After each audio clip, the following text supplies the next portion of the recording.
किसी जंगल में टोनी नाम की एक चिड़िया रहती थी।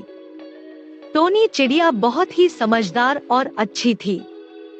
गर्मी का मौसम चल रहा था, इसलिए टोनी चिड़िया ने बिजनेस करने का प्लान बनाया। उसने अपने दोस्त पिंकू तोते से बिजनेस करने की सलाह ली।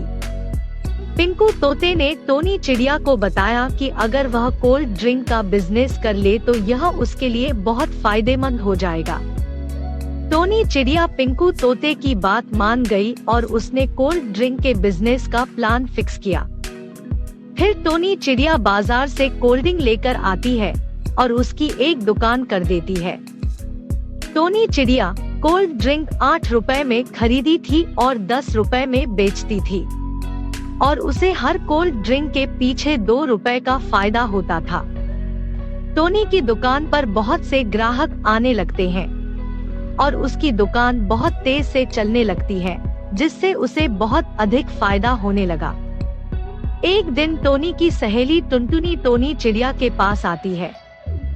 वह टोनी चिड़िया से कहती है कि जो कोल्ड ड्रिंक तुम 8 रुपए में खरीदी हो, वही कोल्ड ड्रिंक मैं तुम्हें 5 रुपए में दिला दूंगी और कुल मिलाकर तुम्हें एक कोल्ड ड्रिंक के पीछे 5 रुपए का फायदा होने लगेगा। टोनी चिड़िया लालच में आ जाती है। वह सोचती है कि 8 रुपए की कोल्ड ड्रिंक को 10 रुपए में बेचती हूँ तो 2 रुपए मिलते हैं, और अगर मैं 5 रुपए की कोल्ड ड्रिंक 10 में भेजूंगी तो मुझे 5 रुपये का सीधे सीधे फायदा होगा।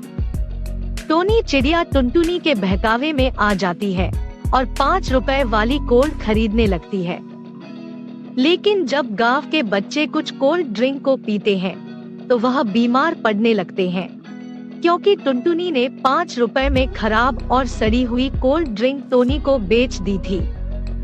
देखते देखते टोनी चिड़िया की कोल्ड ड्रिंक की बुराई पूरे गांव में फैल जाती है। सभी लोग उसकी दुकान पर जाना बंद कर देते हैं। दोस्तों, इसीलिए कहा गया है कि हमें कभी सस्ती चीजों के पीछे नहीं भागना चाहिए, बल्कि हमें अच्छी चीजों के पीछे भागना चाहिए।